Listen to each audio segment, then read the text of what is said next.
Hello everyone, this is Avinash Karwar, your physics tutor. Good evening dear students. तो आज तक के lecture में हम लोगों ने है ना मोशन इन 1D 2D, इसके बाद न्यूटन्स ऑफ मोशन, फ्रिक्शन और वर्क पावर एनर्जी, ये चैप्टर्स खत्म कर दिए। ठीक, आज के लेक्चर में हम लोग एक ब्रीफ रिवीजन करते हैं कि हम लोगों ने क्या क्या चीजें पढ़ी है। ठीक, और उसमें हो सकती है कुछ एक आध चीज छूटी हो तो उसको भी रिवाइज करके हम लोग कर लेंगे। तो good evening all of you, let's start our today's topic. तो पहला है हमारा मोशन से स्टार्ट किया था हम लोगों ने, है ना, मोशन इन 1D। तो मोशन इन 1D में हम लोगों ने बेसिकली पैरामीटर्स पढ़े थे पहले, तो है ना, कौन कौन से पैरामीटर्स होते हैं। पैरामीटर में वेलोसिटी, एक्सेलरेशन, डिस्प्लेसमेंट, है ना, ये तीनों वेक्टर क्वांटिटी जो है इनके बारे में हम लोगों ने डिटेल में पढ़ा और बेसिक क्वेश्चन भी किए थे कि इनको कैसे अच्छे से समझा जाए। फिर इक्वेशन ऑफ मोशन आती है, तीन बेसिक इक्वेशन ऑफ मोशन, वो पढ़ा हम लोगों ने। ठीक, उसके बाद नेक्स्ट जो है कि ग्राफ प्लॉटिंग, जो कि इंपॉर्टेंट पॉइंट है ना, कि कैसे कन्वर्जन किया जाता है एसटी से उसको यूटी ग्राफ बनाया जाए, यूटी से एटी ग्राफ बनाया जाए। तो ये कन्वर्जन जो है ये भी काफी इंपॉर्टेंट था हमारे लिए। लेटेस्ट फिर से मैं एक एग्जांपल लेके आपको समझा देता हूँ कि लेट अस सपोज कि एक हम लोगों के पास एक वीटी कर्व था, VT curve such that curve इस तरीके से है,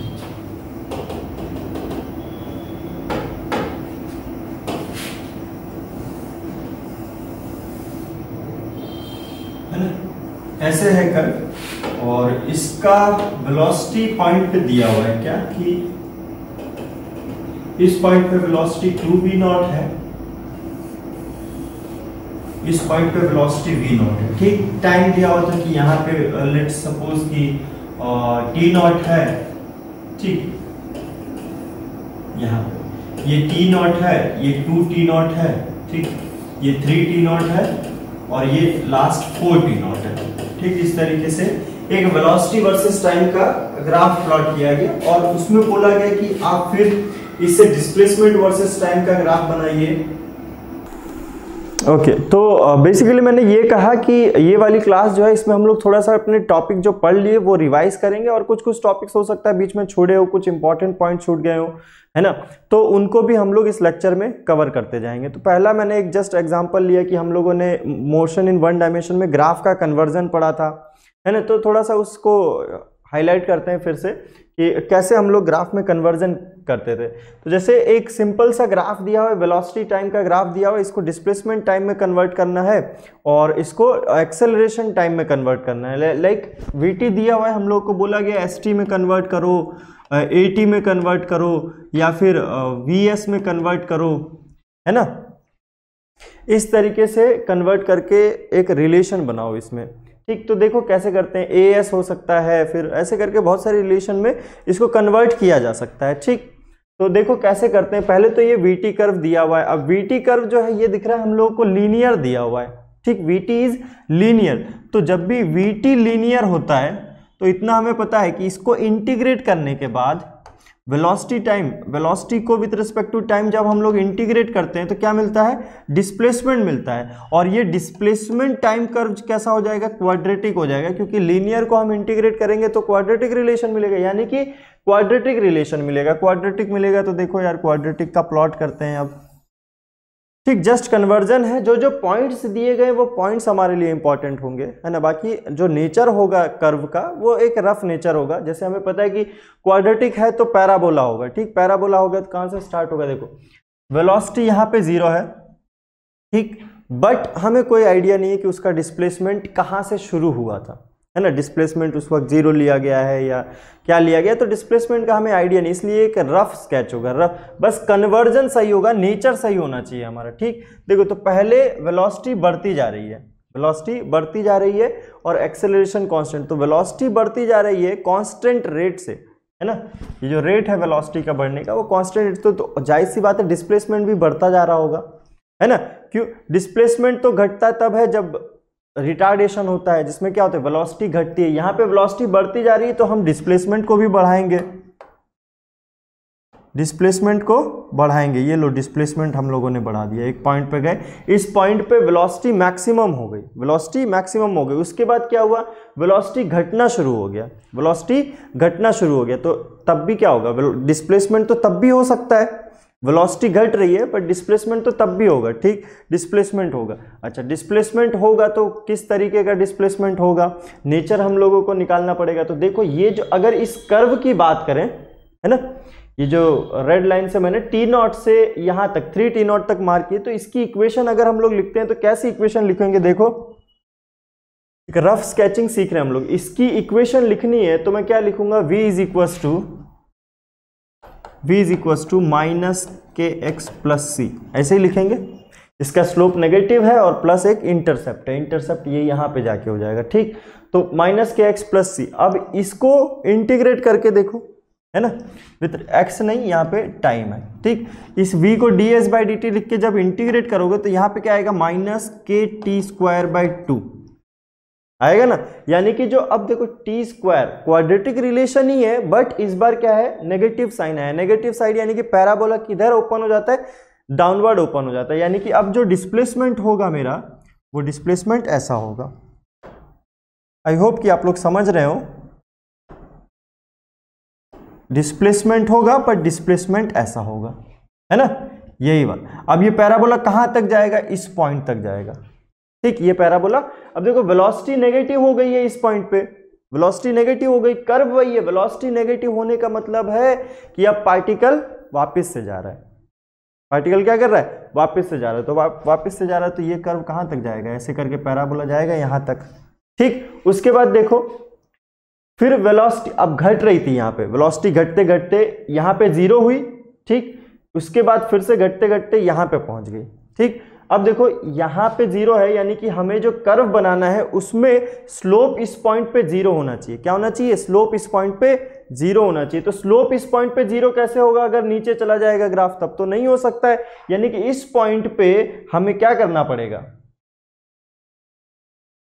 इस पॉइंट पे हमें अपने ग्राफ में इस पॉइंट पे स्लोप को 0 करने के लिए ये मैक्सिमम पॉइंट लाना पड़ेगा, तभी तो इसका स्लोप लेंगे तो वेलोसिटी 0 आएगा। वेलोसिटी 0 की का मतलब है ये पॉइंट, फिर धीरे से जाएंगे इस पे, कौन सा, ये वाला पॉइंट, ये जो है एडजेकेंट इसके ये वाला पॉइंट आ जाएगा। क्यों, क्योंकि ये देखो यहाँ पे वेलोसिटी फिर से टर्न हो रही है, मतलब वेलोसिटी घट रही थी, फिर वापस से वेलोसिटी बढ़ना हुई। यानी कि घटने का मतलब मैं कह रहा हूं कि नेगेटिव में बढ़ रही है, इसका मतलब क्या, घट रही है, -3, -4, -5, -10, तो वेलोसिटी घटती जा रही, ठीक। ये ग्राफ हुआ जिसमें ये पॉइंट क्या होगा, 0। उसके बाद देखो फिर यहां पे क्या लिखोगे, इसकी इक्वेशन क्या हो जाएगी वापस से, v is equal two plus के एक्स प्लस सी। इसकी इक्वेशन, इसको डिफरेंशिएट करोगे तो क्या आ जाएगा, डिफरेंशिएट करोगे तो फिर से पैराबोला किधर ओपन हो जाएगा, ऊपर की तरफ। तो पैराबोला को ऊपर ओपन करो यार, इसके करस्पॉन्डिंग ये वाला हो जाएगा, बिल्कुल करस्पॉन्डिंग पॉइंट्स हैं, ठीक। यहां पे नेचर चेंज होगा, है ना, ये पैराबोला ऐसा, फिर पैराबोला ये इस तरीके से जाने लग गया, फिर ये यहां पे, ठीक, और इसके करस्पॉन्डिंग ये पॉइंट। तो ये हमारा कर्व हो जाएगा किसका, डिस्प्लेसमेंट टाइम का, किसको देखते हुए, वेलोसिटी टाइम को देखते हुए, ठीक। ओके, आगे बढ़ते हैं। इसी में अब हम लोग एक्सेलरेशन टाइम की बात करते हैं, ठीक। डिस्प्लेसमेंट टाइम की बात थी, अब एक्सेलरेशन टाइम की। तो एक्सेलरेशन टाइम के लिए मैं जस्ट कलर चेंज कर लेता हूं और इसी में बना देता हूं ताकि हम लोगों को साफ साफ दिखे। देखो यहां से यहां तक वेलोसिटी कांस्टेंट रेट से बढ़ रही है, इसका मतलब स्लोप कांस्टेंट है। स्लोप कांस्टेंट है तो एक्सेलरेशन भी कांस्टेंट है। एक्सेलरेशन है कितना वो हमें नहीं पता चलेगा, है ना। उसकी एग्जैक्ट वैल्यू तो यहाँ पे वैल्यू अगर एग्जैक्ट दी हुई तो हम निकाल सकते हैं, नहीं तो हमें जस्ट एक रफ लाइन लेना पड़ेगा कि लेट से ये 80 कर्व बना दिया हम लोगों ने। इसी में क्या हो जाएगा, एक फिक्स लाइन जाएगी ऐसे, यहाँ के लिए फिक्स लाइन गई। उसके बाद देखो क्या हुआ, उसके बाद स्लोप चेंज हो गया, यानी कि वैल्यू जो हो गई नेगेटिव हो गई, स्लोप नेगेटिव हो गया, तो एक्सेलरेशन नेगेटिव हो गया, यानी कि इसके बाद सीधे कहाँ जाएगा, यहाँ पे आ जाएगा। इसमें से एक पॉइंट हमें क्या करना पड़ेगा, एक्सक्लूड करना पड़ेगा। नेगेटिव कहाँ तक जाएगा, देखो यहाँ तक स्लोप कांस्टेंट है तो यहाँ तक ऐसे जाएगा, ठीक। मान लो यहाँ हम लोगों ने इंक्लूड कर दिया है, समझ रहे। उसके बाद फिर से स्लोप कैसा हो गया, पॉजिटिव हो गया, वेलोसिटी टाइम में जो स्लोप निकालेंगे हम लोग वही एक्सेलरेशन निकलेगा, तो इसके बाद फिर से क्या हो जाएगा, ये बढ़ जाएगा। अगर ये और ये इन दोनों का स्लोप सेम हुआ तो वापस से सेम वैल्यू पे आ जाएंगे। ये क्या हो जाएगा, AT कर्व हो जाएगा।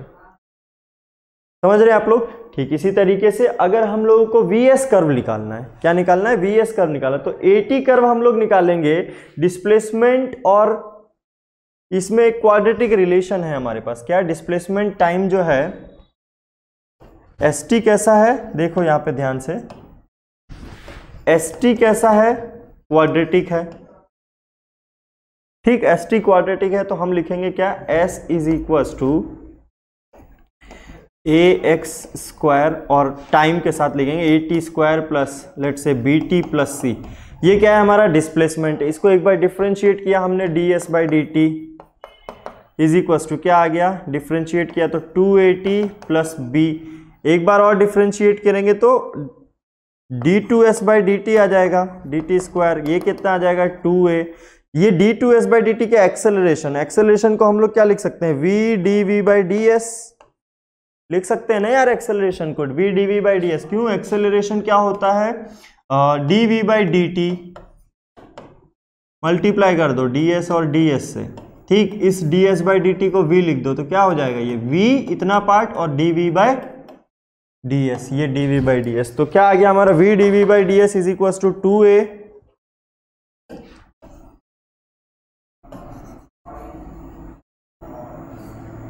समझ रहे हैं, v dv बाई ds कितना आ गया, 2a आ गया। ठीक, अब v dv को इधर रख दो, 2s को इधर भेज दो, तो v dv is equal to 2a ds। यहां पे क्या आ जाएगा, v स्क्वायर बाई 2 और यहां पे s आ जाएगा। यानी कि वेलोसिटी और s में कैसा रिलेशन रहेगा, देखो यहां पे लिखता हूं,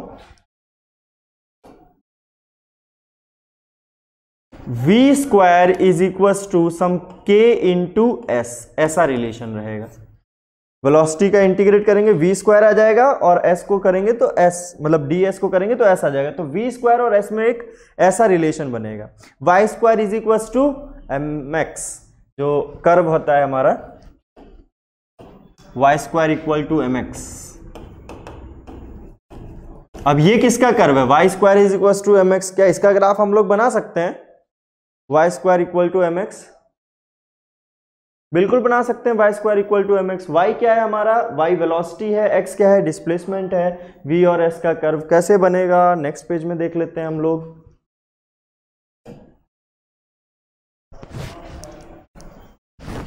क्या कर्व बोला मैंने, v square is equal to k into s. ये लो यार, ये इधर v रख दिया, इधर s रख दिया, एक रफ नेचर की बात हो रही है। तो v square is equal to k s, y square वाला कर्व आएगा, तो कैसा कर्व आएगा, है ना, ऐसा जैसे जैसे डिस्प्लेसमेंट है उसके साथ वेलोसिटी ऐसे बढ़ता जाएगा। ठीक है, कि डिस्प्लेसमेंट में 2 वेलोसिटी नहीं आएगा, नीचे वाला हम लोग कैंसिल कर देंगे, है ना।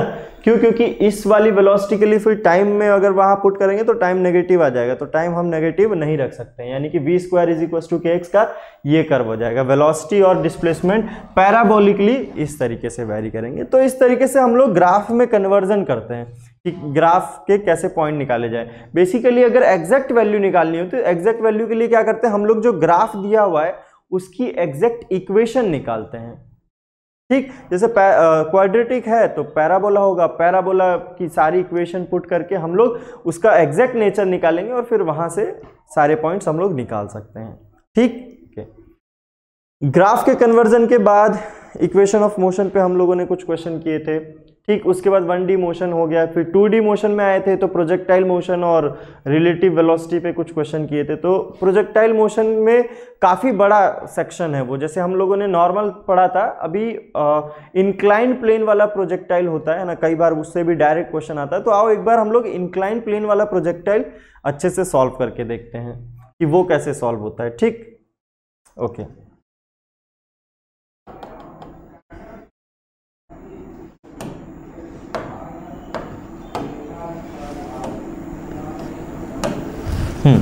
देखो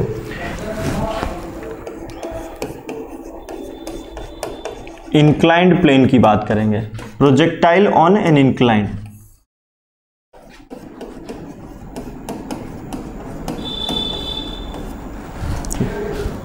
होता क्या है बेसिकली कि इस बार हम जो प्रोजेक्टाइल फेंकते हैं वो इंक्लाइन प्लेन पे फेंकते हैं, या तो ऊपर से फेंकते हैं या फिर नीचे से फेंकते हैं, बट वहां पे जो ग्राउंड लेवल था है ना बिल्कुल हॉरिजॉन्टल था, यहाँ पे इंक्लाइन हो जाएगा। तो इंक्लाइन सरफेस के लिए देखो कैसे सॉल्व करेंगे। सबसे पहले तो कंडीशन हमारी सेम रहेगी,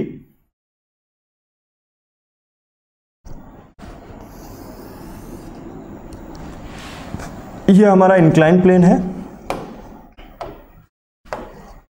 प्रोजेक्टाइल को हम फायर करेंगे किसी एंगल पे, ठीक, ये प्रोजेक्टाइल को फायर कर दिया। अब यस प्रोजेक्टाइल को फायर किया गया तो किसी एक पर्टिकुलर एंगल पे करेंगे। पर्टिकुलर एंगल लेट से कि ये हमारा प्रोजेक्टाइल है, बिल्कुल ये वर्टिकल दिख रहा है क्या? वर्टिकल नहीं होना चाहिए है ना, वर्टिकल हो जाएगा तो फिर तो इंक्लाइन प्लेन की प्रॉब्लम ही खत्म हो जाएगी। लेट से अल्फा एंगल पे, कितने? अल्फा, और ग्राउंड जो है वो इससे बीटा एंगल पे है। ग्राउंड जो है वो हमारे इंक्लाइन प्लेन से बीटा एंगल पे, तो अल्फा एंड बीटा इस तरीके से, ठीक। देखो कैसे सॉल्व करते हैं। प्रोजेक्टाइल को ऐसे फेंक दिया गया तो प्रोजेक्टाइल का तो ऑब्वियस है कि पाथ कैसा हो जाएगा, ऐसा हो जाएगा, यहाँ के कहीं गिरेगा। तो फिर इसमें सेम प्रॉब्लम पूछी जाती है कि रेंज बताओ प्रोजेक्टाइल का कितना होगा, मैक्सिमम हाइट कितना जाएगा, है ना, और टाइम ऑफ फ्लाइट कितना होगा। तो इसमें और उसमें अगर हम लोग ठीक से देखें तो काफ़ी सिमिलरिटी होती है, ये कोई अलग चीज़ नहीं है, बिल्कुल सेम चीज़ है, बस थोड़ा सा कॉन्सेप्ट चेंज हो जाता है। देखो चेंज क्या होता है कि अब हम पहले नॉर्मल एक्स और वाई कोऑर्डिनेट लिए करते थे, नॉर्मल एक्स और वाई एक्सिस। इस बार क्या करेंगे कि हमारी जो ये वाली एक्सिस है, जो प्लेन है, इसको हम एक्स एक्सिस मान लेंगे और ये जो है इसको हम वाई एक्सिस मान लेंगे और पूरे प्रोजेक्टाइल को इन्हीं दो एक्सिस पे सॉल्व करेंगे। मतलब कंपोनेंट ले लेंगे एक्स एक्सिस और वाई एक्सिस। अब जो भी कंपोनेंट थे, जैसे initial velocity u at an angle alpha फेंका गया है, तो इस तरफ वाला कंपोनेंट हो जाएगा हमारा u cos अल्फा और इस तरफ वाला कंपोनेंट हो जाएगा u sin alpha, u sin alpha, and this will B u cos alpha.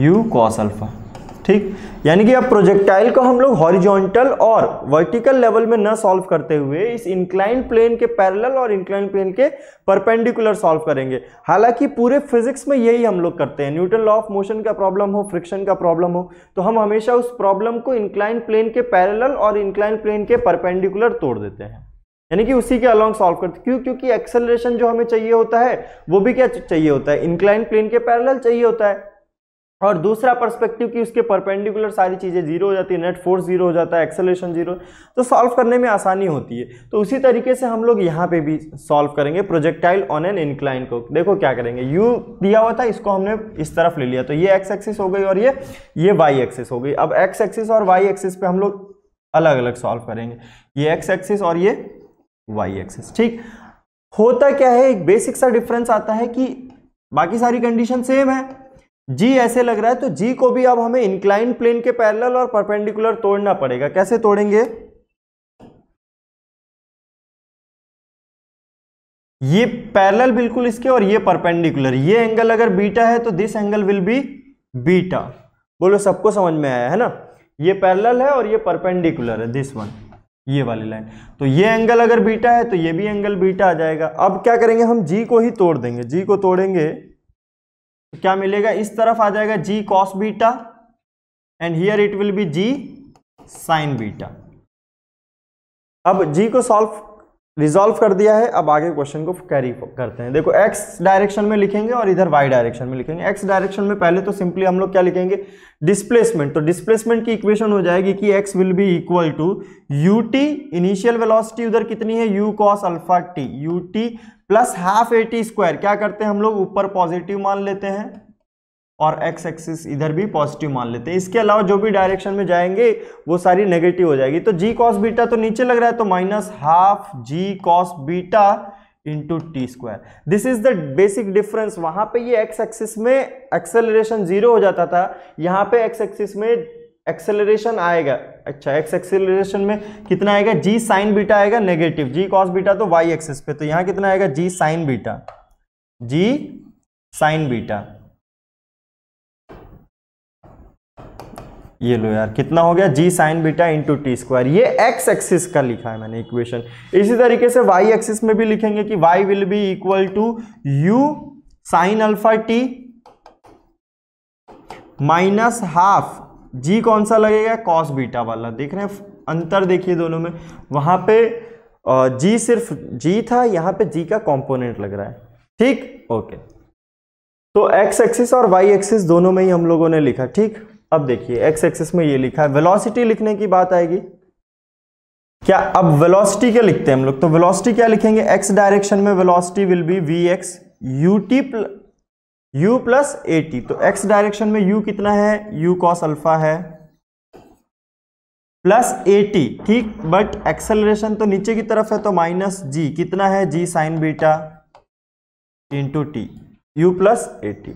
इसी तरीके से इसमें हम लोग लिखेंगे v y is equal to u sine alpha plus a t, तो माइनस क्या हो जाएगा, जी कॉस बीटा टी, जो इधर है ना एक्सेलरेशन का। तो ये हो गए। ठीक, डिस्प्लेसमेंट की इक्वेशन लिख दी हम लोगों ने, तो वी एक्स में लिखा और वी वाई में लिखा। अब देखो सेम चीज आएगी कि वहां टाइम ऑफ फ्लाइट कैसे फाइंड करते थे, वेलोसिटी इन वाई डायरेक्शन को 0 करके मैक्सिमम हाइट पे उसको ट्वाइस कर देते थे। सेम यहां पे भी यही करेंगे कि टाइम ऑफ फ्लाइट के लिए at maximum height, maximum h, क्या हो जाएगा, वी वाई तो 0 हो जाएगा, यानी कि 0 is equal to u sine alpha minus g cos beta T.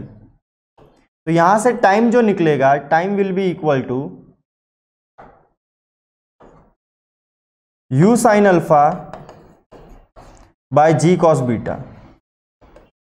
वहां पे याद करो, वहां पे क्या आता था, u sine alpha by g, है ना। वहां पे टाइम ऑफ फ्लाइट हमारा कितना था, यू साइन अल्फा बाय जी। यहां पे क्या हुआ है, जी कॉस बीटा आ गया, जी कॉस बीटा आ गया, यानी कि यू जी का कंपोनेंट आ गया। कौन सा कंपोनेंट आया है यार, वाई डायरेक्शन में, क्योंकि वेलोसिटी हमने वाई डायरेक्शन में 0 की थी।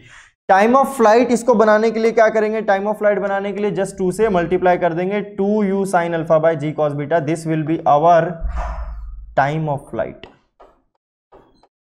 है ना, क्योंकि यहां से तो टाइम जो आएगा वो हाफ टाइम है।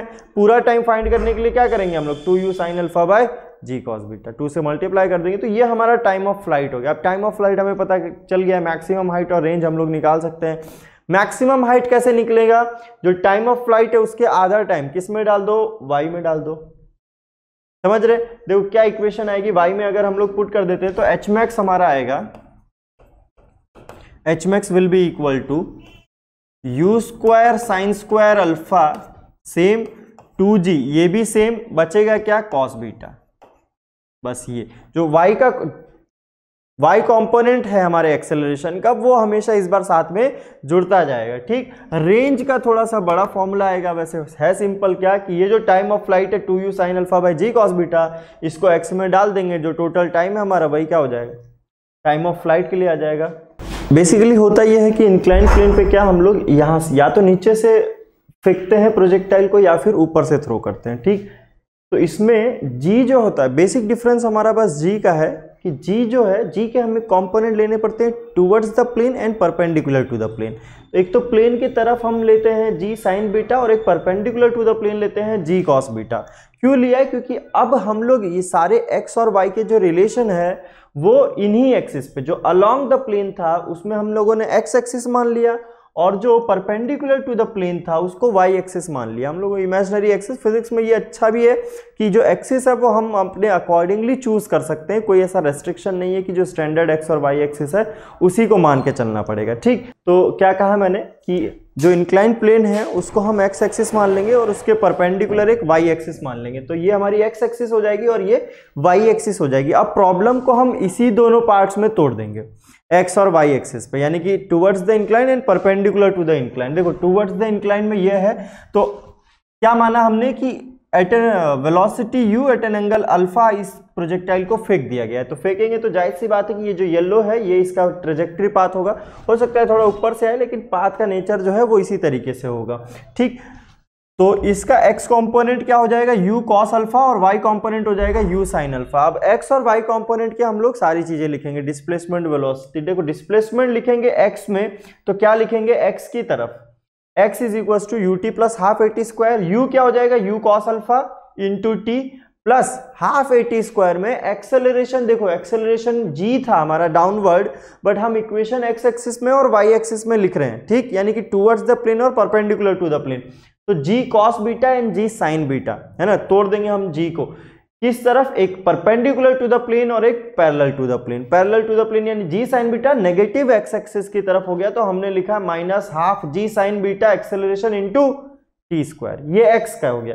ठीक इसी तरीके से y के लिए लिखा है y is equal to u sine alpha दिख रहा होगा आपको, u sine alpha t minus half g cos beta क्यों, क्योंकि नेगेटिव y डायरेक्शन में हमारा एक्सेलरेशन जा रहा है जी कॉस बीटा। इस तरीके से x और y में डिस्प्लेसमेंट लिखने के बाद वेलोसिटी हम लोगों ने लिखी कि vx is equal to u cos alpha minus g sine beta into t, क्यों, क्योंकि v is equal to u plus a t, initial velocity u cos alpha इस डायरेक्शन में, minus g sine beta acceleration किस direction में, x direction में, क्योंकि acceleration भी x direction का होना चाहिए, तो minus g sine beta into T.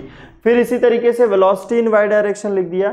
ठीक, अब बात है कि डिस्प्लेसमेंट हो गया, वेलोसिटी हो गया, तो टाइम ऑफ फ्लाइट कितना होगा, इसका रेंज कितना होगा और मैक्सिमम हाइट कितना होगा। तो टाइम ऑफ फ्लाइट के लिए देखो सेम इसमें भी हम लोग वही अप्रोच यूज करेंगे जो नॉर्मल प्रोजेक्टाइल मोशन में करते हैं, क्या कि मैक्सिमम हाइट पे यहाँ पे वेलोसिटी इस डायरेक्शन में तो जीरो होनी ही चाहिए, इस डायरेक्शन में तो मान लो vx होगा कुछ जो हम लोगों ने यहाँ निकाल के रखा है किसी भी टाइम t पे, लेकिन ये जो इस तरफ वेलोसिटी है उसको तो जीरो होना पड़ेगा। अगर वो जीरो होगा यानी कि ये जीरो होना चाहिए किसी भी टाइम t पे, वो टाइम एग्जैक्टली क्या होगा, हाफ टाइम होगा, उसी को डबल कर देंगे तो टाइम ऑफ फ्लाइट मिल जाएगा।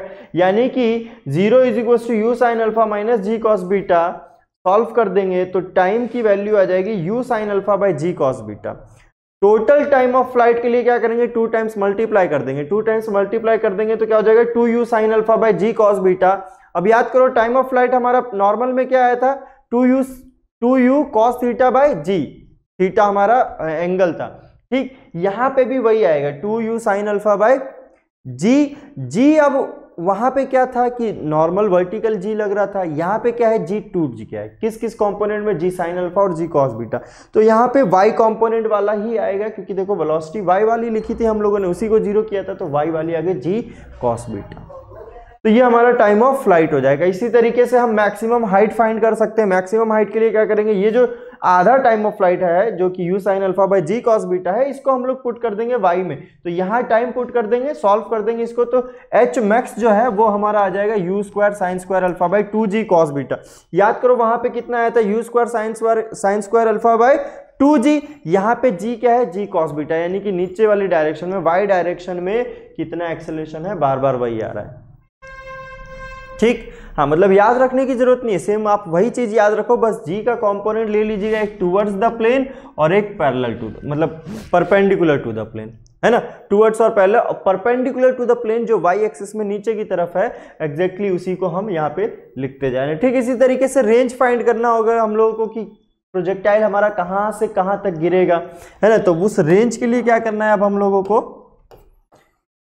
ये जो रेंज है इस रेंज को फाइंड करने के लिए सिंपली क्या करना है, जैसे वहां पे टाइम ऑफ फ्लाइट निकाल के हम पुट करते हैं, वैसे ही यहाँ पे भी टाइम ऑफ फ्लाइट निकाल के एक्स में पुट कर देंगे, यहाँ टाइम ऑफ फ्लाइट पुट कर देंगे तो हमें रेंज पता चल जाएगा। तो आई होप कि प्रोजेक्टाइल मोशन और इंक्लाइन प्लेन समझ में आया हो। क्वेश्चन भी इसी तरीके से होंगे कि मैक्सिमम हाइट पे उसकी वेलोसिटी जो है एक्स डायरेक्शन में होगी तो कितनी होगी। वहां पे ये था कि एक्स डायरेक्शन में वेलोसिटी कांस्टेंट हुआ करती थी, बट यहाँ पे कांस्टेंट वेलोसिटी नहीं रहेगी, एक्स डायरेक्शन में भी वेरी करती रहेगी, क्योंकि रिटार्डेशन जी साइन बीटा हमेशा नीचे की तरफ लग रहा है, ठीक। चलिए, तो ये प्रोजेक्टाइल मोशन था, नोट कीजिए, हम लोग आगे बढ़ते हैं।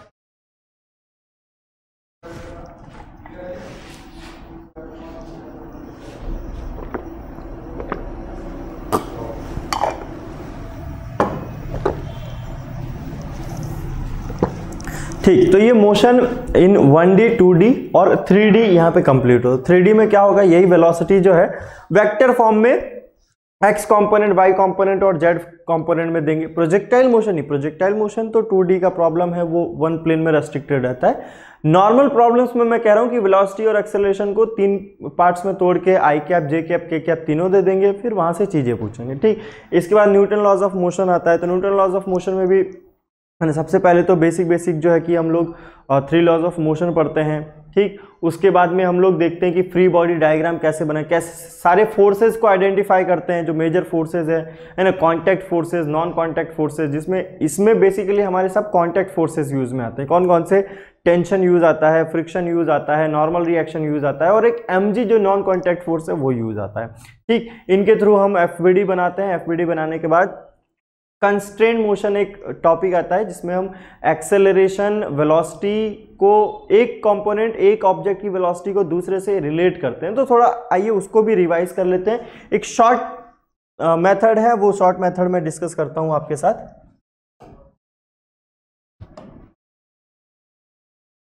कि कई बार क्वेश्चन में आता है कि इसकी वेलोसिटी और इसकी, मतलब वेलोसिटी ऑफ ए और वेलोसिटी ऑफ बी में क्या रिलेशन है, और वो रिलेशन इंपॉर्टेंट भी हो जाती है। कई बार क्या होता है कि रिलेशन हमारी कम बनती है, तो वो कंस्ट्रेंट मोशन के थ्रू हम एक रिलेशन एक्स्ट्रा बना के प्रॉब्लम को सॉल्व कर लेते हैं। कंस्ट्रेंट मोशन, कंस्ट्रेंट मोशन का मतलब है कि motion is restricted by somehow, है ना, किसी तरीके से मोशन, एक ऑब्जेक्ट का मोशन दूसरे ऑब्जेक्ट के मोशन से रेस्ट्रिक्टेड हो जाए, उसको हम लोग बोलते हैं कंस्ट्रेंट मोशन। देखो सिंपली फॉर एग्जांपल कि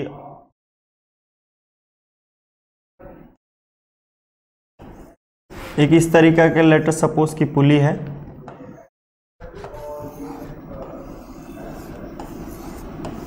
ना, पुली और मास सिस्टम है।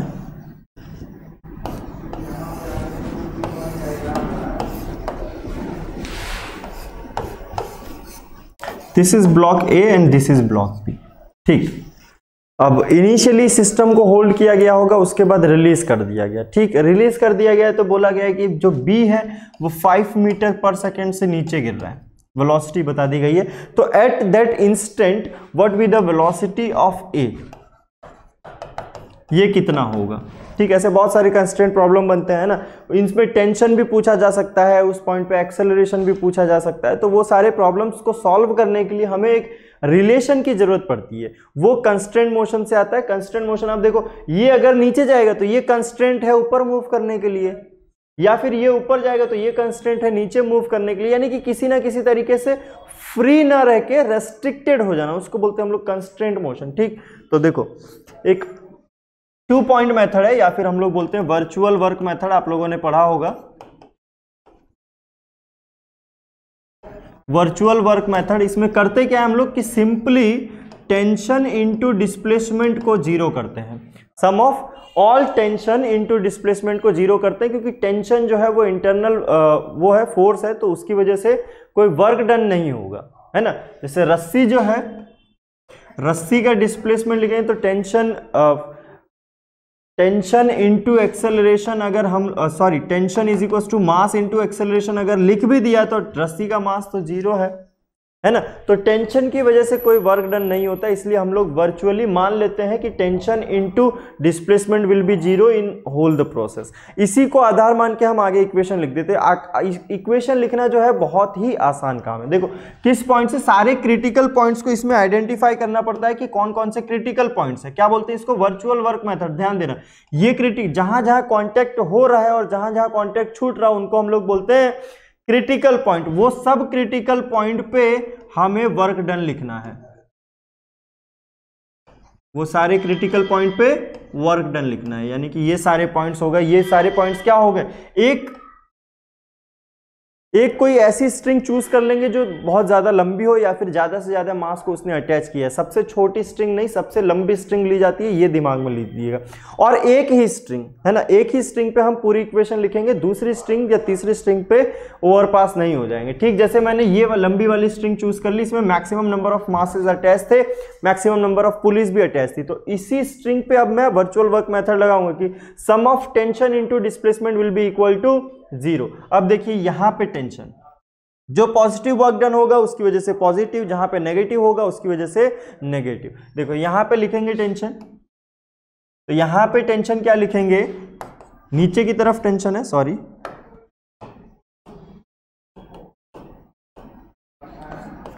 टेंशन। ठीक, इसका डिस्प्लेसमेंट इस पॉइंट का 0, क्योंकि ये तो फिक्स है, ये तो मूव ही नहीं कर सकता है। प्लस आगे बढ़ते हैं, ये पॉइंट जो है है ना, ये वाला पॉइंट। इस पे टेंशन किधर लग रहा है, ऊपर की तरफ लग रहा है। ये जो है नीचे की तरफ जा रहा है, तो ये ब्लॉक किधर जाएगा, ऊपर की तरफ जाएगा। ये ब्लॉक ऊपर की तरफ जाएगा, तो ये वाला पॉइंट भी तो उसके साथ में ऊपर जाएगा। ये पॉइंट अगर ऊपर गया तो ये पुली का ये दोनों पॉइंट जो है ये भी तो ऊपर जाएंगे। क्या बोला मैंने, देखो ये 5 मीटर पर सेकंड से नीचे जा रहा है, तो ये इतना तो श्योर है कि वी ए ऊपर जाएगा। वी ए ऊपर जाएगा तो ये पॉइंट भी ऊपर जाएगा, क्योंकि ये तो स्ट्रिंग से अटैच है। स्ट्रिंग जो है वो स्लैक नहीं करनी चाहिए या टूटनी नहीं चाहिए, तो ये पॉइंट भी सेम जाएगा वी ए वेलोसिटी से। अब पुली का ये पॉइंट सेम जा रहा है, तो पुली के सारे पॉइंट उसी वेलोसिटी से जाएंगे। ऐसा तो नहीं पुली टूट जाएगी, ये आगे चला गया, ये पीछे चली जाएगी, ऐसा तो होगा नहीं। सारे पॉइंट यानी कि ये वाला और ये वाला, ये दोनों पॉइंट ऊपर जाएंगे। किस वेलोसिटी से, वी ए से जाएंगे। तो मान लेते हैं कि जो डिस्प्लेसमेंट होगा उसके करस्पॉन्डिंग वो एक्स ए है। तो यहां क्या लिखूंगा मैं, टेंशन ऊपर की तरफ इंटू डिस्प्लेसमेंट भी ऊपर की तरफ, यानी कि पॉजिटिव, एक्स ए पॉजिटिव। फिर इधर से जाएंगे इस पॉइंट पे, तो यहां इस पॉइंट पे टेंशन ऊपर की तरफ और इसका डिस्प्लेसमेंट भी ऊपर की तरफ, जो अभी हमने माना था टी इंटू एक्स से। समझ रहे हैं क्या आप लोग, टेंशन ऊपर, इस पुली का डिस्प्लेसमेंट भी, तो इस पॉइंट का डिस्प्लेसमेंट भी ऊपर। अब यहां पे देखो टेंशन नीचे, लेकिन इस पॉइंट का और इस पॉइंट का डिस्प्लेसमेंट क्या है, 0 है। सॉरी, अब क्यों 0 है यार, क्योंकि ये पुली तो फिक्स हो गई ना। जैसे ये स्ट्रिंग यहाँ अटैच हुई, ये पुली फिक्स, ये पुली मूवेबल है, ये पुली मूवेबल है, बट ये और ये पुली क्या है, ये पुली फिक्स है। फिक्स पुली है तो उसका डिस्प्लेसमेंट 0 हो जाएगा, यानी कि plus T into 0, plus T into 0, यानी कि यहां तक अब हम लोग पहुंच चुके हैं। इन दोनों का हमने 0 लिख दिया। इस पॉइंट का लिखेंगे तो इस पॉइंट का टेंशन किधर होगा यार, टेंशन ऊपर की तरफ होगा। डिस्प्लेसमेंट इस पॉइंट का कितना होगा और किस तरफ होगा, तो देखो ये बी अगर 5 मीटर पर सेकंड से नीचे आ रहा है तो ये पॉइंट भी नीचे आएगा। पुली का ये पॉइंट नीचे आएगा तो ये दोनों पॉइंट भी पुली के नीचे आएंगे और सेम वेलोसिटी से आएंगे, नहीं तो उसी वो पुली क्या होगी, टूट जाएगी, बिखर जाएगी। तो ये पुली अगर ये 5 मीटर पर सेकंड से आ रहा है तो लेट्स से कि इसका जो डिस्प्लेसमेंट है वो एक्स भी होगा इसके करस्पॉन्डिंग। कितना, देखो टेंशन ऊपर, डिस्प्लेसमेंट नीचे, क्या लिखेंगे, minus T into x b. क्यों, क्योंकि वर्क डन क्या होता है, फोर्स इंटू डिस्प्लेसमेंट। फोर्स और डिस्प्लेसमेंट जब एंटी पैरेलल हो तो नेगेटिव साइन आ जाएगा, माइनस।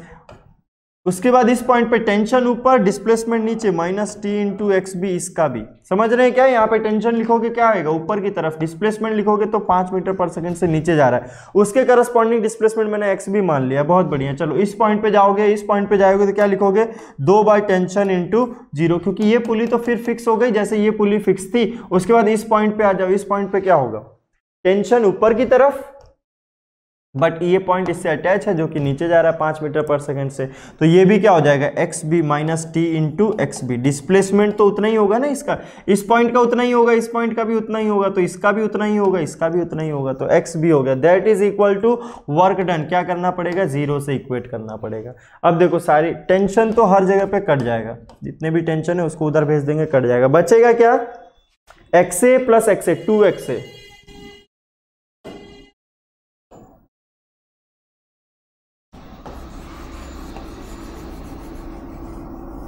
क्या बचेगा, 2x से बच गया यहां से, ठीक, ये लो यार 2x से बच गया, x a plus x a, ये 0 ये 0, x b minus 2x b बच गया यार, माइनस 2x b, इसका और इसका, फिर ये 0, फिर यहाँ पे minus x b, this is equal to 0, यानी कि क्या इक्वेशन हो गई, x a will be equal, 2x a is equal to 3x b, x a is equal to 3x b by 2। Displacement में अगर हम लोग को रिलेशन पता है एक्स ए और एक्स बी, तो हम लोग वेलोसिटी में भी रिलेशन फाइंड कर सकते हैं। इसी को एक बार डिफरेंशिएट कर देंगे तो हम लोग लिखेंगे v a is equal to 3 into v b upon 2। अगर वेलोसिटी में रिलेशन पता है तो इस बार फिर से इसको डिफरेंशिएट कर देंगे, डिफरेंशिएट कर देंगे तो एक्सेलरेशन हमें पता चल जाएगा। एक्सेलरेशन अगर पता चला तो उसको इक्वेशन में हम लोग डाल के यूज कर सकते हैं, क्योंकि टेंशन, एक्सेलरेशन ही तो फाइंड करना होता है, टेंशन फाइंड करना होता है, तो उसमें क्या एक्सेलरेशन वाली रिलेशन चाहिए, वो हम लोग यहाँ से निकाल देते हैं। इसको एक बार फिर से डिफरेंशिएट करेंगे, डिफरेंशिएट करेंगे तो क्या आ जाएगा, acceleration of a is equal to 3/2 into acceleration of b. बोलो समझ में आया क्या, ये है वर्चुअल वर्क मेथड, है ना।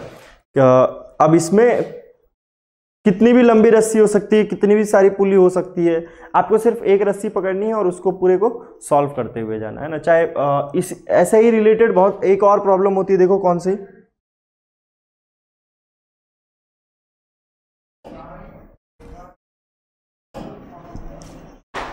आपने देखा होगा एक कॉम्प्लेक्स प्रॉब्लम बनती है ऐसे करके,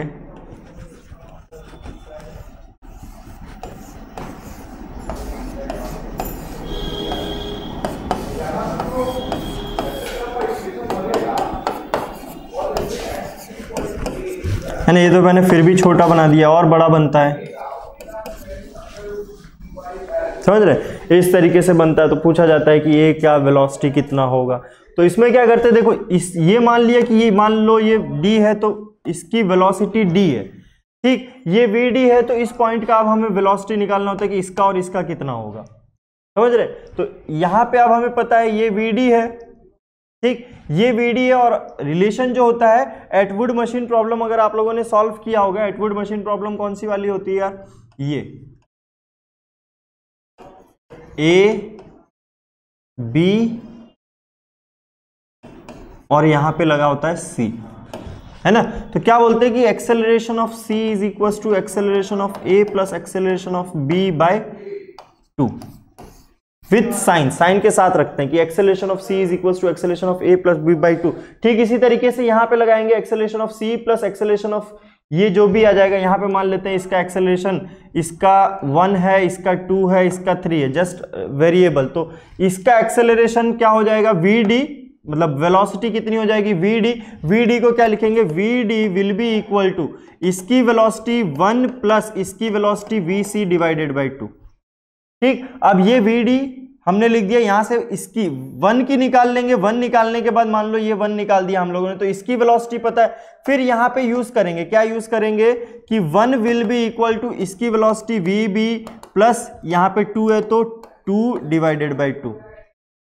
फिर यहां पे पता चल गया हम लोगों को ये 1, क्या vb पता चल गया, तो ये vb यानी कि ये vb, यहां पे फिर से रिलेशन लगाएंगे, क्या vb will be equal to va plus इसका 3 जो कि 0 है क्योंकि ये तो अटैच है, डिवाइडेड बाय 2।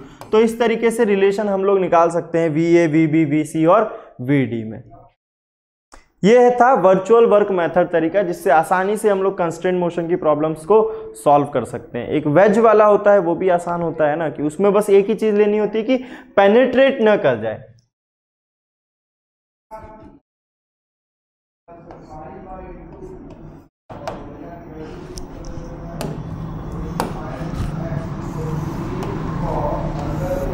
है ना, ये वेज वाली प्रॉब्लम। वेज वाले प्रॉब्लम में क्या होता है कि परपेंडिकुलर टू द प्लेन जो है ये वाला, इसमें हम लोग मानते हैं कि डिस्प्लेसमेंट हो या वेलोसिटी हो या एक्सेलरेशन हो, 0 होना चाहिए। कोई कंपोनेंट इस तरफ नहीं आना चाहिए।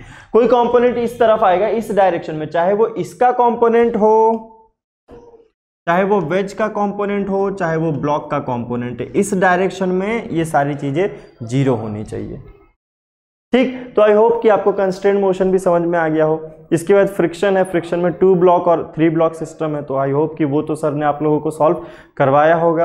Okay, thank you. On IS2ON study is always on.